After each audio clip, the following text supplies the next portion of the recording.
नमस्कार बच्चों, कैसे हैं आप सब। मैं उम्मीद कर रही हूँ कि आप अपने अपने घरों में स्वस्थ हैं, खुश हैं। देखिए बच्चों, हम पढ़ रहे हैं हमारा पाठ 2 लालच बुरी बनी। इससे पहले हमने चैप्टर पढ़ा था प्रियतम। प्रियतम के हमने पाठ बोध और व्याकरण बोध के काफ़ी सारे टॉपिक्स क्लियर किए थे। इससे पहले भी हम ग्रामर के काफ़ी बेसिक्स क्लियर कर चुके हैं। तो आज की क्लास में पढ़ते हैं लालच बुरी बना। इससे पहले भवभूति जो महान संस्कृत कवि थे उनका एक थॉट देख लेते हैं। देखिए, सभी सांसारिक पदार्थों की अति यानी अत्यधिकता दोष उत्पन्न करती है। दोष का क्या होता है बच्चों कि जब किसी चीज की अधिकता हो जाती है हमारे पास, तो हमारे अंदर उसके प्रति क्या हो जाती है, कुछ ना कुछ कुंठाएं, लालच आ जाता है। जब कोई चीज़ हमें मिलती है ना, तो हम उसके प्रति और ज़्यादा मिलने की लालच करते हैं। लालच की वजह से हमें क्या सामना करना पड़ता है, अपना ही हम अहित कर लेते हैं। इस चैप्टर में हमने लालच बुरी बला है। इस चैप्टर से हम पढ़ेंगे कि ऐसा कौन सा लालच है जिसकी वजह से ये कहानी लिखी गई है। देखिए, उत्तराधिकार इसका पहला शब्दार्थ है। शब्दार्थ जिसका हम पहले इसलिए कर रहे हैं ताकि हमें चैप्टर समझने में आसानी हो। उत्तराधिकार मतलब होता है विरासत, जैसे कोई चीज़ किसी को पहले से मिली हो, माता पिता अपने पूर्वजों के द्वारा मिली हो। द्रव्य का अर्थ होता है बच्चों खजाना। खजाना इसमें सोने, चांदी, हीरे, मोती सब कुछ होता है, वो होता है द्रव्य। द्वंद्व का मतलब होता है कश्म कश्मी। कभी व्यक्ति कश्म होता है कि करे ना करे ऐसा कुछ। विवशता यानी मजबूरी, किसी कार्य को करने की मजबूरी, उसे हम विवशता कहते हैं। टीला अर्थात छोटी छोटी पहाड़ियाँ। जिन्न का अर्थ होता है बच्चों भूत। कुर्सियाँ होता है पशुओं की पीठ पर सामान रखने के लिए लगाया वाला बड़ा थैला। जो पशु होते हैं उनके ऐसे जैसे ऊँट होता है, गधा होता है, उनके दोनों तरफ बड़े बड़े थैले लटका दिए जाते हैं उनके शरीर के ऊपर, और उन थैलों में हम सामान भरते हैं। उन्हें सैलो कहते हैं, खुर्जियाँ। हुज्जत का अर्थ होता है तर्क वितर्क या कहा सुनी, किसी भी बात को लेकर डिबेट करना, किसी बात को लेकर तर्क वितर्क करना। और असंख्य का मतलब होता है अनगिनत। तो ये इसके शब्दार्थ हैं। चैप्टर देखिए, चैप्टर पढ़ते हैं हम। चैप्टर है हमारा लालच बुरी बला है। प्रस्तुत कहानी मनुष्य के लालची स्वभाव की ओर संकेत करती हुए यह बताती है कि उसे जितना मिलता है उससे उसका मन कभी नहीं भरता, और अधिक पाने की लालच में लालसा रहती है उसके अंदर, और इस अधिक की चाह में एक दिन वह अपना सब कुछ गवा बैठता है। करता क्या है मनुष्य, देखे बाबा अब्दुल्ला ने कहा कि मैं इसी बगदाद नगर में पैदा हुआ था। मेरे माँ बाप मर गए तो उनका धन उत्तराधिकारी में मैंने पाया। धन इतना था कि उससे मैं जीवन भर आराम से रह सकता था। उत्तराधिकार मतलब विरासत में पा लिया था। किंतु मैंने भोग विलास में साधन शीघ्र ही नष्ट उड़ा दिया। फिर मैंने जी तोड़ कर परिश्रम किया, धन इकट्ठा किया और उससे 80 ऊँट खरीदी। मैं उन ऊँटों को किराए पर व्यापारियों को दिया करता था। उनके किराए से मुझे काफ़ी लाभ हुआ। एक बार हिंदुस्तान जाने वाले व्यापारियों का माल ऊँटों पर लादकर मैं बसरा ले गया। बसरा भी एक जगह का नाम है। वहाँ माल के जहाज़ों पर चढ़ाकर और अपना किराया तथा अपने ऊँट लेकर बगदाद वापस जाने लगा। रास्ते में एक बड़ा सा हरा भरा मैदान देखकर मैंने ऊँटों के पाँव बांधकर उन्हें चढ़ने को छोड़ दिया और खुद आराम करने लगा।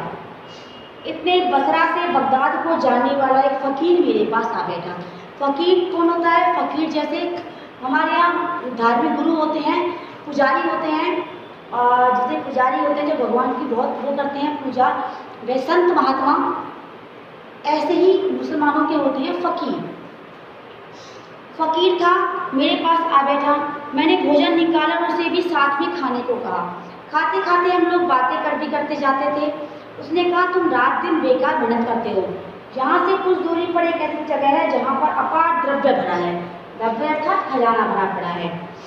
तुम अपने 80 ऊँटों पर बहुमूल्य रत्नों और अशर्फियों से ला सकते हो। वह धन तुम्हारे लिए जीवन भर के लिए काफ़ी होगा।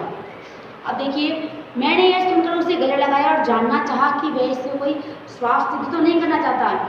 मैंने उससे कहा, तुम तो महात्मा हो, तुम्हें साथ धन से क्या लेना देना? तुम मुझे वह जगह दिखाओ, मैं ऊँटों को रत्न आदि से ला दूँगा। मैं वादा करता हूँ तुम्हें भी एक ऊँट दे दूँगा। मेरे कहने को तो कह दिया, लेकिन मेरे मन में द्वंद्व लगा। कभी सोचता बेकार ही अपने एक ऊँट देने के लिए कह रहा हूँ, कभी सोचता क्या हुआ 79 ऊँट तो बहुत है मेरे लिए। मतलब लालच था उसके मन में स्टार्टिंग से ही। वह फकीर मेरे मन के द्वंद्व को समझ गया। उसने मुझे पाठ पढ़ाना चाहा।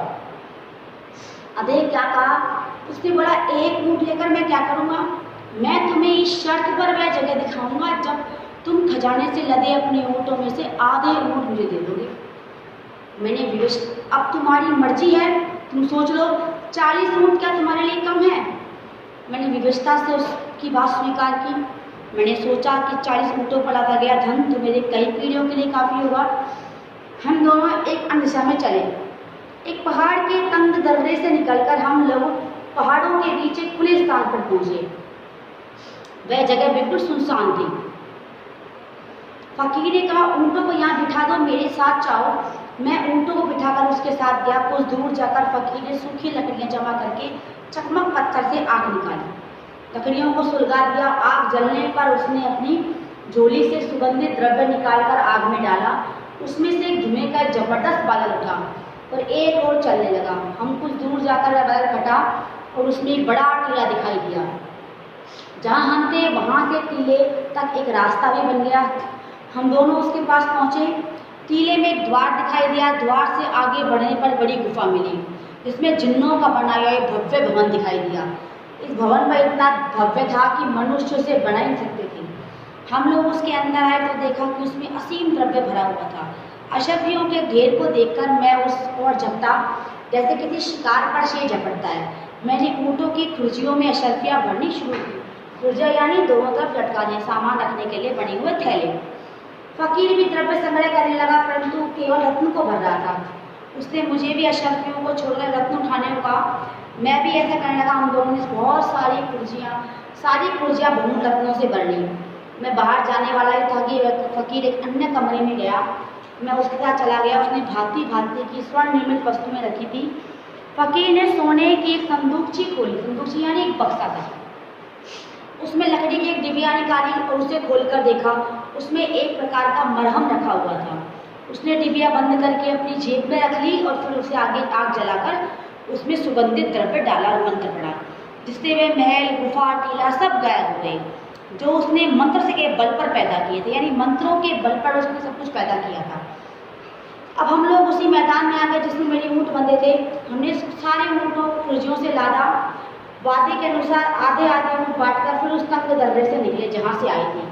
बसरा और बगदाद के मार्ग पर पड़ने वाले मैदान में पहुंचकर मैं अपने 40 ऊँट लेकर बगदाद की ओर चला और फकीर 40 ऊँट लेकर बसरे की ओर चला। मैं कुछ ही दूर चला हूँगा, शैतान ने मेरे मन में लोभ भर दिया। शैतान यानी अति मिल गई है तो लालच तो अपने आप ही पैदा होने वाला है। मैं पीछे दौड़कर फकीर को आवाज़ दी। वह रुका। मैंने कहा, साईं जी आप तो भगवान के भक्त हैं, आप इतना धन लेकर क्या करेंगे? आपको तो इससे भगवान के आत्मा में कटनाई होगी। अगर बुरा ना माने तो मैं आपके इससे 10 ऊँट ले लूँ। आप जानते हैं मेरे सांसारिक लोगों के लिए धन का महत्व तो क्या है। फकीर मुस्कुराया, बोला अच्छा 10 ऊँट ले लो। देखिए फकीर के अंदर लालच नहीं था। फकीर सिर्फ देखना चाहता था कि इंसान कैसा है, जबकि उसके अंदर लालच भरा हुआ था। जब फकीर ने अपनी इच्छा से बगैर ही हल्ला उज्जत किए 10 ऊँट दे दिए तो मुझ में और लालच आ गया। अगर फकीर कहता नहीं मैं नहीं दूंगा, शर्त ये हुई थी वो, तो शायद वो 10 ऊँट के बाद दोबारा नहीं मांगता। लेकिन फकीर ने कुछ भी नहीं कहा तो उसे लगा कि ये मुझे और लालच आ गया है। तो उसने सोचा 10 ऊँट और ले लूँ, इससे क्या फर्क पड़ेगा। अतः मैं उसके पास फिर गया। साईं जी आप कहें तो आदमी बार बार परेशान कर रहा है, लेकिन मैं सोचता हूँ कि आप संत महात्मा 30 ऊँट संभालेंगे कैसे? आपकी साधना आराधना में विघ्न पड़ेगा, 10 ऊँट और दे दीजिए। फकीर ने फिर मुस्कुराया, मेरे लिए तो 20 ही काफ़ी है, 10 और ले लो। तो 10 दे दिए उसको। 10 ऊँट लेकर पर मुझ में लालच का भूत सवार हो गया। यह समझो कि फकीर की अपनी निगाहों और व्यवहार में मेरे मन में लालच पैदा किया जा रहा था। मैंने अपने रास्ते से पलटकर पहले जैसी बातें कहकर 10 ऊँट और मांगे। उसने हंसकर स्वीकार किए, 10 ऊँट अपने पास रखकर 10 मुझे दे दिए। किंतु मैं अभागा इससे भी संतुष्ट नहीं हुआ। क्यों नहीं हुआ? क्योंकि मेरे अंदर लालच भर गया था और अधिक पाने की चाह भर गई। फिर मेरा क्या हो जाता है? दोष उत्पन्न होता है, फिर विनाश ही होता है। रास्ते से फिर लौटा, एक बार फिर फकीर के पास गया, मिन्नत देखी, बाकी ऊँट भी उससे मांग लिए। वह बोला भाई तेरी नियत ही नहीं बढ़ती, अच्छा बाकी 10 भी ले ले, भगवान तेरा भला करे। ऐसे कहकर चला गया। सारे ऊँट पाकर भी मेरे मन में खोट था। मैंने उससे कहा साई जी आपने इतनी कृपा की है तो मरहम की डिबिया भी दे दो, जो डिबिया आपने वहाँ से ली है जिन्नों के महल से। उसने कहा यह डिबिया नहीं दूंगा। अब मुझे उसका लालच हुआ, मैं फ़कीर से देने के लिए उज्जत करने लगा। मैंने उज्जत मतलब जिसे हम कहते हैं किसी से नहीं दो बार बार तर्क करते हैं, वो वाली बात। डिबिया नहीं दी तो मैं जबरदस्ती करके वो डिबिया ले लूँगा। मैंने ये कहा उससे, निश्चय कर लिया था मैंने इस बात का।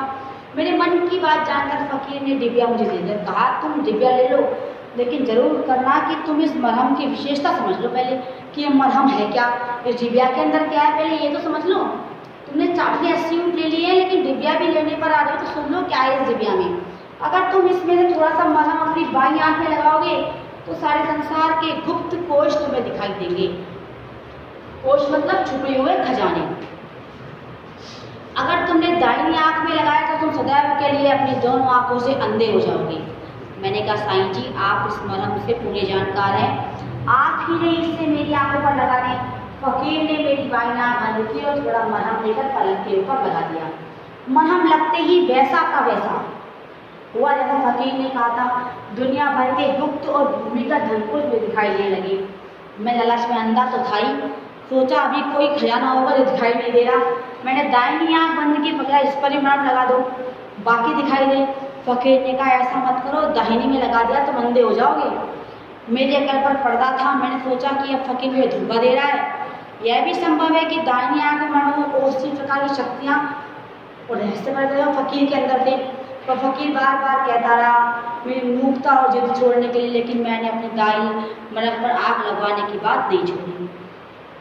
स्वार्थवश मेरी दाई आँख में मरहम नहीं लगा रहा था। मुझे लगा कहीं कुछ बात तो इससे लगा रहा हो, तो मैंने उसे और कहा परेशान कर दिया उसको। तो उसने कहा तू जिद कर रहा है, पर जो तेरा लाभ कराया है ना उतनी ही हानि होगी तुझे। मैं एक बार भलाई करके इतिहास बुराई क्यों करूँ। किंतु मैंने कहा जैसे आपने अभी तक मेरी हर जिद पूरी की है वैसे ये भी पूरी कर दो। अगर इससे मेरी कोई हानि होगी जिम्मेदारी मुझ पर होगी। फ़कीर ने कहा तो अपनी चाहता है बर्बादी तो चाह। यह कहकर उसने मेरी दाहिनी आँख पर पलक मरहम लगाया। मरहम लगते मैं बिल्कुल अंधा हो गया। मुझे अपार दुख हुआ, मेरी मूर्खता भी मुझे याद नहीं रही। मुझे बड़ा अजीब लग रहा था। मैंने फ़कीर को भला बुरा कहा, फ़कीर साधन मेरे किस काम का, तुम मुझे अच्छा कर दो। उसने कहा कि यार झूठ लेकर चले जाओ। उसने कहा अब कुछ नहीं हो सकता, मैंने तुम्हें पहले चेतावनी दी थी। फ़कीर ने कहा कोई इलाज ही नहीं है मेरे पास, क्योंकि मैंने तो पहले ही कह दिया था अगर तुमने लगवाया दाहिनी आँख में मरहम तो तुम्हारी आँख क्या हो जाएगी, खराब हो जाएगी। तुम नहीं माने। मैंने उससे बहुत अनुनय विनय की, लेकिन वह बोला कि मैंने तुम्हारी भलाई का बहुत प्रयास किया, बस कर यानी बहुत प्रयास किया, तुम्हें हमेशा अच्छा परामर्श दिया, पर तुम मेरी बातों का कपटपूर्ण समझा और गलत बातों के जिद की। अब जो कुछ हो गया उसके ठीक नहीं हो सकता, तुम्हारी दृष्टि कभी वापस नहीं आ सकती। मैंने गिड़गिड़ाया, कहा साईं जी मुझे कोई लालच नहीं रहा है, आप शौक सारे धन संपदा मेरे 80 ऊँट ले जाइए, सिर्फ मेरी आँख की ज्योति वापस कर दीजिए। मेरी आँख का कोई उत्तर नहीं था, बल्कि सारी ऊँट संपत्ति लेकर बसरा के चले गया। ऊँटों के चलने की आवाज़ सुनकर मैं चिल्लाया, साईं जी इतना कृपा तो कीजिए कि जंगल में दिशा में न छोड़िए, मुझे भी साथ ले चलिए। रास्ते में कोई व्यापारी बकर रहता हुआ मिलेगा, मैं साथ बोलूँगा। किंतु उन्होंने मेरी एक भी बात नहीं सुनी। अब मैं अंधेरे में फिर भूख तब प्यास तड़पता हुआ भटकने लगा। मुझे मार्ग में कोई ज्ञान भी नहीं था, पैदल ही चलने का ज्ञान होता। तो अंत में थक कर मैं गिर गया।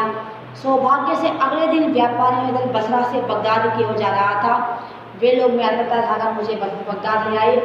अब मेरे सामने कोई रास्ता नहीं था कि मैं भीख मांग कर पेट भरूँ। अब देखिए 80 ऊँटों पर लदी हुई खजाने को छोड़कर उसकी स्थिति क्या हो गई है, भीख मांग रहा है। और किसकी वजह से, सिर्फ और सिर्फ लालच की वजह से। मुझे मूर्खता पर इतना खेद हुआ, मैंने कसम खा ली किसी से भीख नहीं लूँगा। उसकी दर्द भरी कहानी सुनकर खलीफा ने कहा तुम अपनी हालत के लिए खुद जिम्मेदार हो, अल्लाह तुम्हें माफ़ करे। अब तुम जाकर सारे भिक्षुक मंडली को अपना वृत्तांत सुनाओ ताकि सभी को मालूम अल्लाह से क्या फल होता है। अब तुम भीख मांगना छोड़ दो, मेरे खजाने से हर रोज़ 5 रुपये तुम्हें मिला करेंगे और यह वैसा तुम्हारे जीवन भर की होगी। बाबा बुला ने ज़मीन से सिर लगाकर कहा सरकार के आदेश को मैं खुशी से पालन करूँगा। अब देखिए इस चैप्टर के माध्यम से हमने ये सीखा है कि इंसान को लालच नहीं करना चाहिए। देखिए आवश्यकताएं सबकी होती हैं, आवश्यकताएं होती हैं बहुत ज़्यादा, लेकिन इंसान क्या करता है अपनी आवश्यकताओं में अंधा होकर ये भूल जाता है कि जो उसके पास संतुष्टि उसमें ले नहीं, वो अधिक पाने की चाहत में अपना नुकसान करता है। इसलिए लालच नहीं करना चाहिए इंसान को। इस चैप्टर से हमने यही सीखा है कि इंसान को कभी भी लालच नहीं करना चाहिए। आज ही आपने इस चैप्टर को डिस्कस किया है हमने। आप इस चैप्टर को पढ़ेंगे, समझेंगे। Thank you, have a nice day.